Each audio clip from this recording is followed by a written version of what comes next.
మీరు ఒక 2 నిమిషాలు వెయిట్ చేయండి, ఇప్పుడే తెచ్చిస్తాను. ప్లీజ్. ఓహో అదిరింద్ర, అయ్యో ఏ పార్ట్ చూసినా సూపర్ లోఫరు కాస్త తగ్గు. చూడు, ఒక విషయం చెప్తున్నా విను. నువ్వు చేసే జ్యూస్ అయినా సరే, అదిగో వెళ్తున్న పీస్ అయినా సరే, ఎవరికి పడితే వాళ్ళకి జ్యూస్ చెయ్యి, జ్యూస్ చెయ్యి. 10 అమెరికాలో ఉండాలి. పాస్పోర్ట్ ఎక్కడ పెట్టానని జ్ఞాపకం రావట్లేదే. అరే నా పాస్పోర్ట్ చూసావా? అరే అరే అరే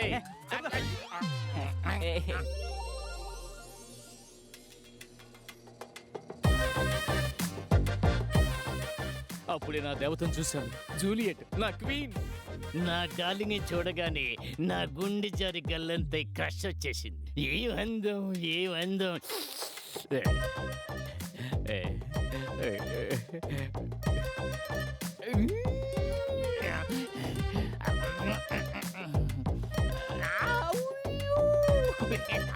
ఏంట్రా నాదస్వరం విన్న నాకు అట్లా మెలుకులు తిరుగుతుంది.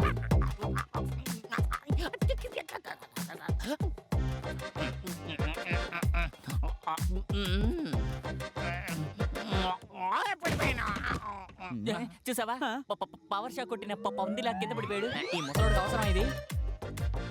ఇంకో 10 రోజులు పాడకడానికి సిద్ధంగా ఉన్నాడు. వీడి ఈ ఫిగర్ కి లైన్ వేయడం అంత అవసరమా? కారుతూ ఉంది.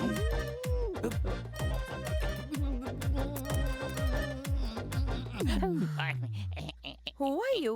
తొరవడానికి వచ్చాను. What? కొబ్బరి తొరవడానికి వచ్చాను. కొబ్బరి చిప్ప మెల్లగా గోకుజామని.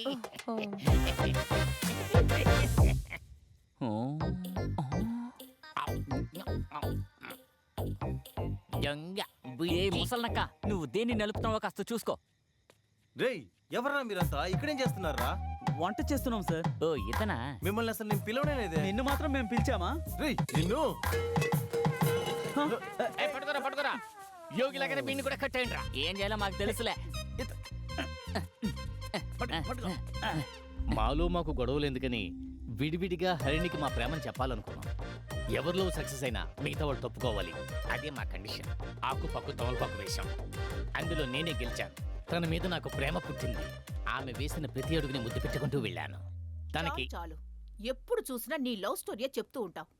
ఇంటి గురించి చెప్పు, ఆ యోగి భార్య గురించి చెప్పు. మీకోసం నేను యోగి కథ చెప్తున్నాను కదా, కాబట్టి నా కోసం మీరు నా లవ్ స్టోరీ విని తీరాలి. సరే చెప్పి చావు. What?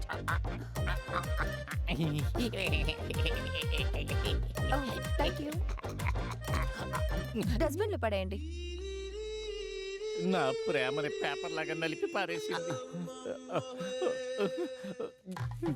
నా గుండెని పిండేసినట్టుగా ఫీల్ అయ్యాను. కానీ బిల్లా వెంకట్లు నాకు పోటీగా వచ్చారు. వచ్చేస్తుంది. రే లూజు. నా లైలా కింద శీల, నీ కాలుకది గుచ్చుకుంటుందని నా 2 చేతుల్ని అడ్డం పెట్టాను. అదే నేను స్లిప్పర్ వేసుకున్నాను కదా. ముందు చేతికి డాక్టర్ దగ్గరికి వెళ్ళు. చేతులు చూపించుకోవాలా? ముందు నా హార్ట్ చూపించుకోవాలి. రే, తను నా మనసు టచ్ చేసిందిరా. ఏంటి చెడిపోయిందా? చెడిపోయిన దానికి కొత్త జీవితాన్ని ఇచ్చేవాడారా ఈ వెంకట్. దాన్ని ఎట్లా లైన్ లో పెడతానో చూడరా. జాగ్రత్త, చెత్త జోకేదని చెప్పుకో. వెళ్ళు. హరిణి, నిన్ను లవ్ చేస్తున్నానని గొంతు ఎండిపోయేలా అరుస్తున్నా నువ్వు పట్టించుకోవడం లేదు.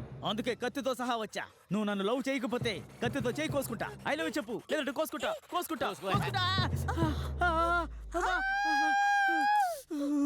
మేం ఒకవైపు హరిణి చుట్టూ తిరుగుతూ ఉన్నాం, కానీ ఆ తెల్లదొరసాన్ని ఫస్ట్ నైట్కి మొగుడు కోసం వెతకకుండా దేనికోసమో వెతుకుతోంది. నాకేమీ అర్థం కాలేదు. ఎక్కడో తేడా కొడుతోంది.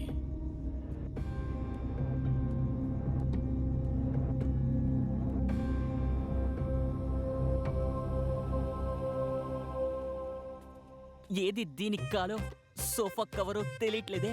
2 ఒకే కలర్లో మిలమిల మెరుస్తున్నాయే. మేడం, నేను మిమ్మల్ని ఒకటి అడగాలి. నేను ఒప్పుకోను. ఇదేమన్నా ఎంక్వైరీ ఆఫీసా? అడ్డమైన ప్రశ్నలన్నీ అడగడానికి. లవ్ రా హరిణితో ముందుగా నేనే నా లవ్ విషయాన్ని చెప్తాను. తను కాదంటే ఆ తర్వాత నువ్వు అడుక్కో. నువ్వు అడిగావనుకో కాదని చెప్తుంది. నేను అడిగానుకో తన హార్ట్ ని ఇస్తుంది. ఏంటి చంపుతుందా? తప్పకుండా తను నిన్ను చంపుతుంది. హరిణి నేనంటేనే ఇష్టపడుతుందిరా. తన కోసం నేను చావడానికైనా సిద్ధమే. అయితే వెంటనే చచ్చిపో, మేమిద్దరం హ్యాపీగా ఉంటాం. హలో హలో, అసలు మీ ప్రాబ్లం ఏంట్రా? I love you. కోపంగా లవ్ చెప్పి కూడా చూశాన్రా. ఇలా కోరస్ గా లవ్ చెప్పడం ఇక్కడ చూస్తున్నాన్రా. తను నన్నే లవ్ చేస్తుందిరా. కాదు, నన్నే లవ్ చేస్తుంది. చేస్తుంది. అసలు లవ్ గురించి నీకేం లవ్ తెలుసు? కావాలా? రే ఆపండ్రా. ఫేస్ అలా పెట్టేవేంట్రా దెయ్యం పట్టినట్టు? Harini thank you. ఆ? ముట్టుకున్నందుకే మురిసిపోతున్నాడు. తను కనుక సెట్ అయ్యిందంటే నా జీవితం ఎక్కడికో వెళ్ళిపోతుంది. కనీసం మీరైనా చెప్పొచ్చు కదా ఈ ఎదవలకి. రేయ్ ఏంట్రా ఇక్కడ అలర్ చేస్తున్నారు? కొట్టానంటే మూతి ముక్కు ఏకమైపోద్ది. కొండ్రా అవతలకి. హరిణి చూసావా స్టైల్? బాగుందా? అంకుల్, మీరు కూడానా? అంకుల్ ఏంటి నిన్ను తాత అంటే ఇంకా బాగుండేది. నేను సింగిల్ హరిణి. కిడ్నీ ఫెయిలియర్ అని బాధపడాల్సిన వయసులో లవ్ ఫెయిలియర్ అని బాధపడుతున్నాడు. హరిణి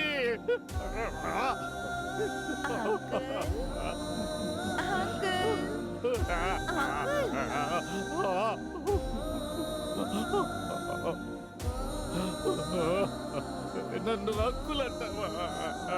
నేను సింగిలే, ఏదో కొంచెం లేట్ అయింది. తెలుగు తెలుగు ఎంత అందమైన భాష తెలుసా? తెలుగంటే అందరికీ ఎందుకు ఇష్టమో తెలుసా? తెలుగులో మావా అని పిలిస్తే అందులో ఎంత ప్రేమ ఉంటుందో తెలుసా హరిణి? అంకులని పిలిచి నన్ను అవమానించావు కదా హరిణి. హరిణి బాధగా ఉంది, గుండె నొప్పిగా ఉంది, నడుం కూడా నొప్పిగా ఉంది. ఎంత అంతం ఎదురవుతుందని నేను అస్సలు ఊహించలేదు. నిన్ను నేను ప్రేమిస్తానని కూడా అనుకోలేదు. కానీ ఎలా జరిగిపోయింది?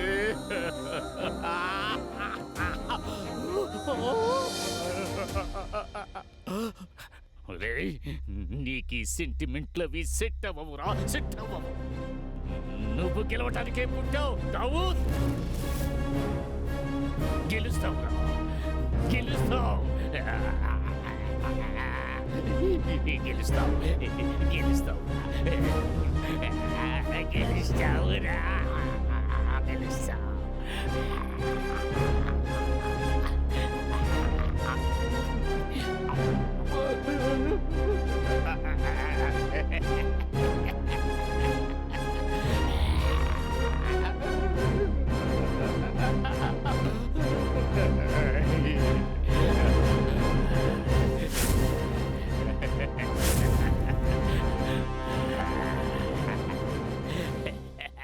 అప్పుడు హఠాత్తుగా ఒక శబ్దం.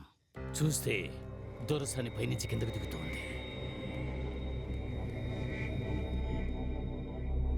మేడపైకి వెళ్ళకూడదని ఎందుకు యోగి చెప్పారు? అన్ని ప్రశ్నలకి నేనే జవాబులు చెప్పాలా? హరిణి కూడా ఇలాగే అడిగింది. మేం ముగ్గురు 3 కథలు చెప్పాం, వింటారా? ఓ అదా, మీరు యోగి అమ్మా నాన్నలు చూసారా? చూశాను, ఫోటోలో చూశాను. మీరు ఫోటోనే కదా చూశారు, నేరుగానే చూశాను. చిన్న వయసులో యోగి అమ్మా నాన్నలు తరచూ గొడవ పడేవాళ్ళు. యోగి స్కూల్కి వచ్చి బాధపడుతూ ఉండేవాడు. ఓసారి ఏమైందంటే యోగి అమ్మా నాన్నలు బాగా గొడవ పడ్డారు. అప్పుడు యోగి వాళ్ళ నాన్న వాడిని తీసుకుని వెళ్ళిపోయాడు. ఆ తర్వాత మేము ఇంటికి వచ్చిందే లేదు, ఎప్పుడు మూసే ఉండేది. అందుకే యోగి మేడపైకి వెళ్ళొద్దని చెప్పుంటాడు. మా ఫ్రెండ్స్ వచ్చారు. Okay bye. కథ పూర్తిగా చెప్పి వెళ్ళు. మిగతా కదా ఫస్ట్ నైట్ లో చెప్తాను, వెయిట్ చేయి.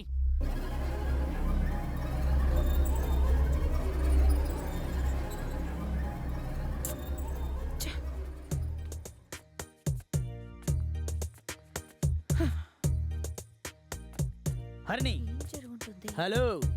ఆ? ఏం చెప్పి వెళ్ళాడు ఆ చింపిరి జుట్టు పోలిగాడు? పైకి వెళ్దామని పిలిస్తే ఏవేవో చెప్తున్నాడు. వాడికి అసలు ఏమీ తెలీదు. నేను చెప్తాను విను కాదా.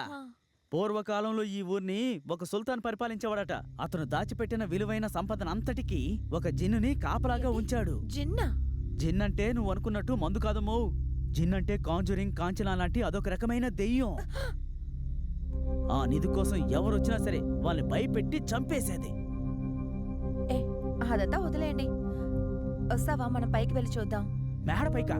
మేడపైకి వెళ్తే మనం సరాసరి పైకే వెళ్తాం. అయ్యో నన్ను వదిలే తల్లు, కావాలంటే నువ్వే వెళ్ళు.